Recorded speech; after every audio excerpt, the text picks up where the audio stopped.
అది పరిస్థితి. కానీ ఏదో గోడల రాముడు జై శ్రీరామ్ అని చెప్పినంత మాత్రం సాధ్యం కాదు. దేవుడు రాడు, దేవుడు పరిపాలించేది భారతదేశంలో మన సామాన్య బీజేపీ కానీ ఆనాడు జనతా పార్టీ కానీ ఇవాళ మోదీ కుటుంబం కానీ ఎవరైనా ప్రాణత్యాగం చేసిరా? దయచేసి ఆలోచించాలి. ఏమన్నా ప్రాణత్యాగం దేశం చిక్కిందంటే కాంగ్రెస్ పార్టీ నుంచి వారు ఇందిరాగాంధీ తర్వాత రాజీవ్ గాంధీ మాత్రమే చేసిండ్రు.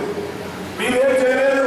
ధర్మం కోసం అంటే నిన్న పేపర్ చదివినా దయచేసి మనం ఆలోచించుకోవాల్సిన ఎంతైనా ఉంది.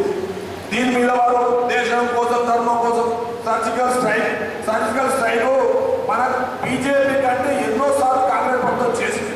కానీ ఎప్పుడు కూడా ఇది చేసిన అంతకంటే ఎక్కువ చేస్తేనే ఇందిరాగాంధీ గారు పాకిస్తాన్ మెడలు వంచి ఆనాడు బంగ్లాదేశ్ను వేరు చేసిన గొప్ప చరిత్ర కాంగ్రెస్.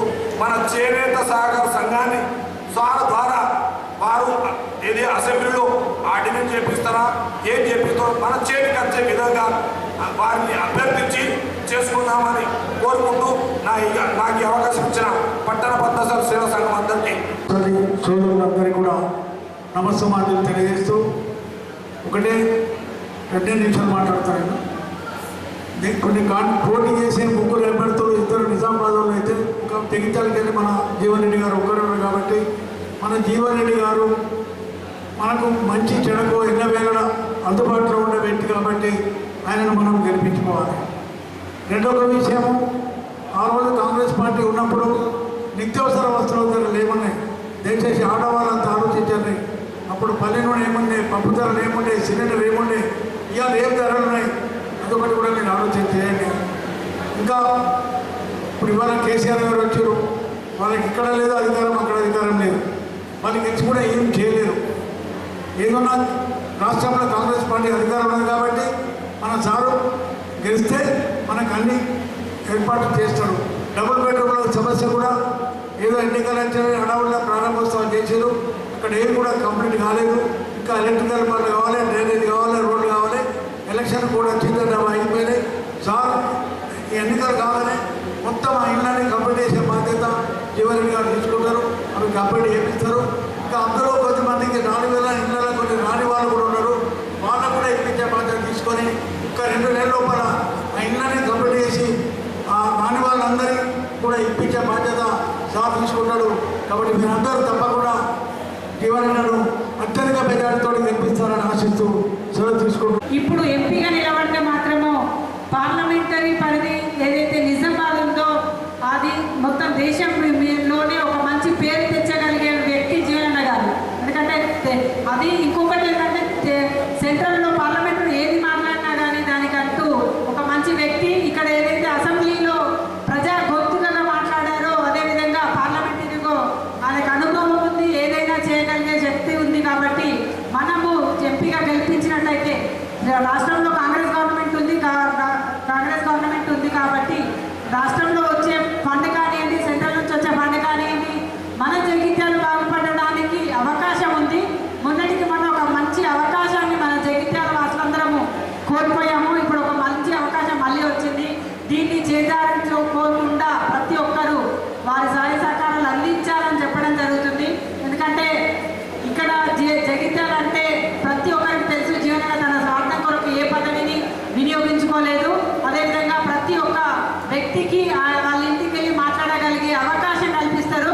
అదేవిధంగా జనజీవనుడు అనే పేరు కట్టించిన జీవనన్న గారు ఈరోజు అందుబాటులో ప్రతి ఒక్కరికి అందుబాటులో ఉంటారు. కాబట్టి స్థానికుడు మన జీవనన్నకి మనం వేసుకున్నట్టయితేనే మన జీవనన్నకి అసెంబ్లీ పార్లమెంట్కి పంపించాల్సిన అవసరం ఉంది ఇప్పుడు. ఎందుకంటే జీవనన్న అనేది లోకల్ వ్యక్తి, ఇక్కడ ప్రతి ఒక్కరికి తెలిసిన వ్యక్తి. ఇంక ఇద్దరు ఉన్నారు వాళ్ళకి ఎవరో మనకు తెలియదు, కానీ ఇక్కడ జగిత్యాలకు సంబంధించి జీవనన్న ప్రతి ఒక్కరికి తెలుసు. చిన్న 7 సంవత్సరాల అబ్బాయి నుంచి 90 ఏళ్ళ వరకు కూడా ప్రతి ఒక్కరికి జీవనన్న అంటే తెలుసు. కాబట్టి మన జీవనన్న మనం గెలిపించుకుంటేనే తప్పకుండా మన జగిత్యాల అనేది ఒక మంచి పేరు వస్తుంది. ఇప్పుడున్న సిచ్యువేషన్లో మీ అందరి సహాయ సహకారాలు మాకు ఉండాలని కోరుకుంటూ కాలాతీతమైంది, చాలా మంది లేట్ చేస్తున్నారు. తప్పకుండా శ్రీ పి జీవన్ రెడ్డి గారు మన పద్మశాలకు ఒక మనను గుర్తించి మన పద్మశాలను గుర్తించి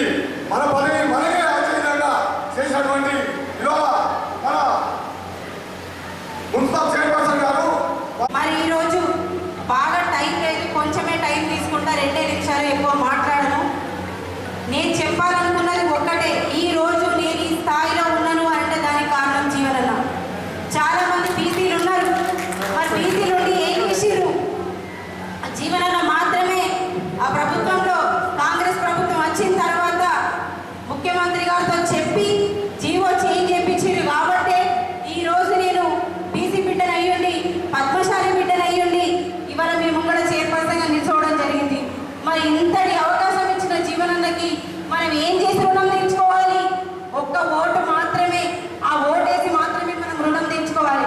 ఇవాళ మీ బిడ్డ మీ ముందుండి నిల్చొని మాట్లాడుతుంది, ఇవాళ నాకు ఈ అధికారం వచ్చింది అంటే ఇది నాది కాదు, మీ అందరిది. మీ అందరికి అధికారం వచ్చినట్టే, ఈ అధికారం మన అందరిది కాబట్టి చెప్తున్నాను.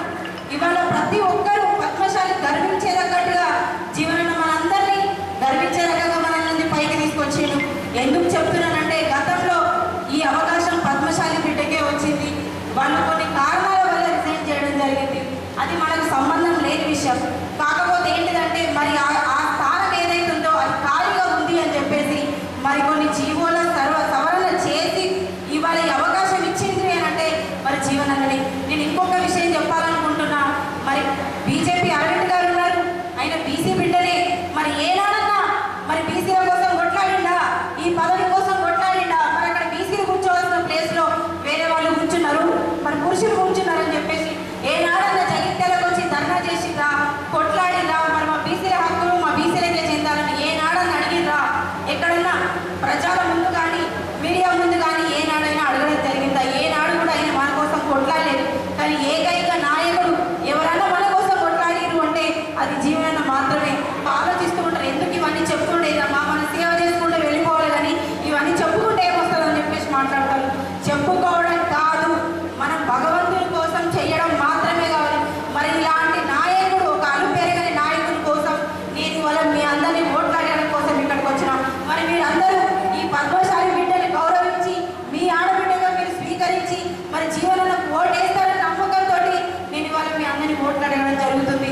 దయచేసి మీ అందరికీ దండం పెట్టి చెప్తున్నా, మీ ఆడబిడ్డగా చెప్తున్నా, మీ ఇంట్లో బిడ్డగా చెప్తున్నా, ఇవాళ జీవనంలో మీరు అందరూ ఓటేసి తెలియాలి. ఎందుకు అంటే ఇవాళ ఆయన ఒకటి నిర్ణయించుకున్నారు, ఈ జగిత్యాల ఎట్టి పరిస్థితుల్లో నేను డెవలప్మెంట్ చేసి చూపిస్తా. ఎందుకంటే ప్రభుత్వం ఉంది కాబట్టి ఆయన ధైర్యంగా చెప్పడం జరిగింది. ఈ యావర్ రోడ్ ఏదైతుందో ఆయన ఒకప్పుడు ఈ యావర్ రోడ్ని 40 ఫీట్లు ఉన్న రోడ్ని 60 ఫీట్లు చేసింది జీవనన్ననే. కానీ ఎన్నడూ బయటికి చెప్పుకోలేడు ఆయన. అప్పుడున్న ప్రజలు ఏదైతే మన ప్రాంతానికి సంబంధించింది అప్పుడు ఏదైతే ఉందో అనుగుణంగా అప్పుడు 60 ఫీట్లకు చేయడం జరిగింది. మరి ఇప్పుడు ప్రభుత్వం వచ్చింది, నేను 100 ఫీట్లు చేస్తామని అన్నారు. ఖచ్చితంగా 100 ఫీట్లు చేపించే బాధ్యత కూడా మేము తీసుకుంటాం.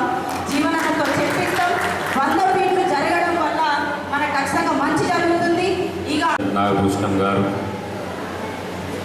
కొత్త మోహన్ గారు, వి శ్రీనివాస్ గారు, జయశ్రీ గారు, కౌన్సిలర్ లావణ్య గారు, రాము గారు, గంగసార్, ఎన్నో కష్టాలలో, ఎంతో బాధల్లో, ఎన్నో సమస్యల్లో ఉండి పిల్లలను చదివించుకొని ఒక స్థాయికి ఎదుగుతున్న కులం ఇది. చాలా విషయాలు మాట్లాడాలి. పద్మశాలీలు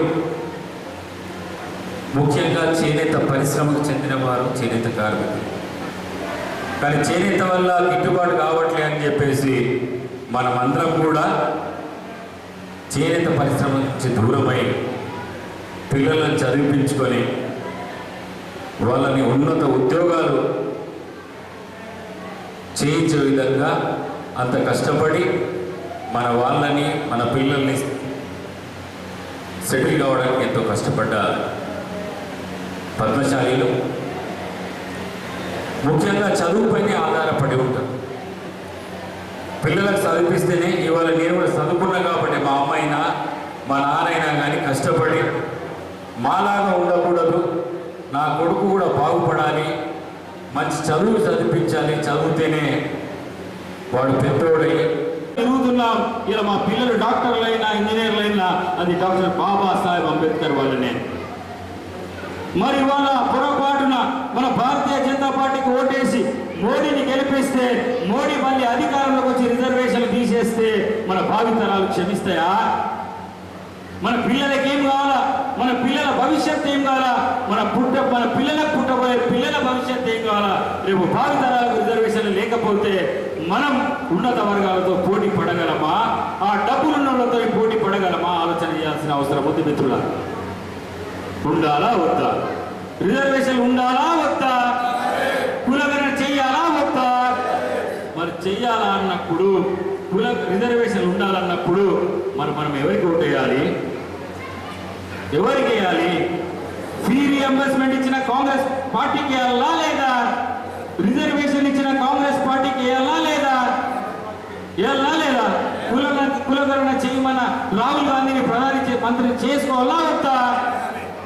కాబట్టి దయచేసి మీకు చేతులు జోడించి నమస్కరిస్తారు. వీళ్ళు వచ్చి దేవుళ్ళ గురించి మాట్లాడుతారు, కడుపు గురించి మాట్లాడరా నాయన. మా పిల్లల కడుపు గురించి, మా పిల్లల భవిష్యత్తు గురించి, మా పద్మశాలి బిడ్డల భవిష్యత్తు గురించి మాట్లాడు. వాళ్ళు బాగుపడాలా, వాళ్ళ జీవితాలు స్థిరపడాలా, వాళ్ళు కూడా ఉన్నోళ్ళు కావాలా, వాళ్ళు కూడా శ్రీమంతులు కావాలా.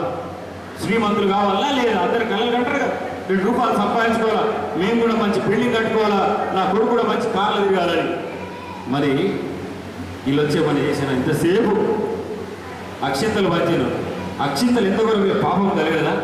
అయోధ్యకి వెళ్ళి అక్షింతలు తీసుకొచ్చిన మాటలు, ఇంట్లో రేషన్ బియ్యం తీసుకొచ్చేసి పసుపు కలిపేసి అక్షింతలను కలిపారు. ఇది వాస్తవమా కాదు? నిజమా కాదా? ఎప్పుడైనా కానీ దేవుడిని మోసం చేస్తాడా? దేవుడిని మోసం చేసిన దేవుడు క్షమిస్తాడా? అందుకే అంటున్నా, మనం మత వ్యామోహంలో పడితే, మతం అనే వ్యామోహంలో మనం చిక్కుతే, మన పక్కనున్న పాకిస్తాన్ని చూసినాం, మన పక్కనున్న ఆఫ్ఘనిస్తాన్ని చూసినాం. ఏమైంది? ఘోరం. మన తినడానికి తిండి కూడా లేదు. మతం అనే వ్యామోహం మంచిది కాదు. మనం అందరం కలిసిమెలిసి ఉండాలా, ఉంటారని నేను కోరుకుంటున్నా. ఇలా అమెరికా అంత పెద్ద దేశం అంటే ఇవాళ పవర్ఫుల్ దేశంగా ఎదిగిందంటే అక్కడ ఉన్న క్రిస్టియన్లు కావచ్చు, ముస్లింలు కావచ్చు, హిందువులు కావచ్చు, అందరూ కూడా కలిసిమెలిసి ఒకరికొకరి గౌరవం ఇచ్చుకుంటూ వాళ్ళు ఉంటున్నారు. కాబట్టి అమెరికా ఇవాళ ప్రపంచంలోనే అత్యంత పవర్ఫుల్ దేశం. ఇదే పాకిస్తాన్లో తిండి దొరకలేదు, తినడానికి తిండి లేదు అక్కడ పాకిస్తాన్. అది పరిస్థితి. కాబట్టి మీరందరూ కూడా విచక్షణతో, పద్మశాలి బాగా తెలియగలరు, బాగా చదువుకుంటారు, చాలా ఆలోచిస్తారు, సమాజాన్ని కూడా జాగృతం చేసే తెలియగలరు పద్మశాలి బిడ్డలు, మన మార్కండేయుడు. కాబట్టి మీరంతా ఆలోచన చేసి ఓట్లు వేస్తారని. జీవన్ రెడ్డి గారు గత 5 దశాబ్దాలుగా 50 ఏళ్ల నుంచి జగిత్యాల ప్రజాసేవ చేస్తున్నాడు. ఒక నిస్వార్థపరుడు, ఒక నిజాయితీ పరుడు, ఎప్పుడు కూడా మమేక ప్రజలతోనే ఉంటాడు. అలాంటి వ్యక్తి, ఒక మర్యాద పురుషోత్తముడు, ఆయనని గెలిపించుకోవాలి. కానీ ఇది ఎప్పుడైనా కనబడ్డా? అరవింద్ కనబడ్డా? ఏనాడన్నా అరవింద్ కనబడ్డా? మీ ఊరికి వచ్చిండా? మీ బాగోగులు తెలుసుకున్నాడా? మీ సమస్యల గురించి ఏనాడన్నా కానీ పార్లమెంట్లో మాట్లాడిండా? ఏమీ మాట్లాడాడు. కానీ ఓట్లు ఏమని అడుగుతాడు? రాముని చూసి ఓటే, మోడీని చూసి ఓటే అడుగుతాడు. ఇంతే కానీ నన్ను చూసి ఓటే అని ఎప్పుడన్నా అడిగిండా అరవింద్? నేను ఇల్లు చేసినా, నేను అది చేసినా. అదే జీవన్ రెడ్డి గారు అడుగుతాడు. నేను జగిత్యాలకి ఇంత అభివృద్ధి చేసిన, రోడ్లు వేయించిన, ఇండ్లు ఇప్పించిన, ఎన్నో అభివృద్ధి కార్యక్రమాలు చేసినా అని చెప్పేసి ఓట్లు అడుగుతాడు. కానీ ఆయన మాత్రం రాముని చూసి ఓటేయండి, మోడీని చూసి ఓటేయండి అడుగుతుంది. ఇది వాస్తవమా కాదు? అందుకే మీరందరూ ఆలోచనతో ఆలోచించి ఓటు వేయాలని మీ అందరికీ విజ్ఞప్తి చేస్తూ, మీ జగిత్యాల ముద్దు బిడ్డైన జీవన్ రెడ్డి గారిని భారీ మెజార్టీతో గెలిపించాలని మీ అందరికీ విజ్ఞప్తి చేస్తూ సెలవు తీసుకుంటున్నా.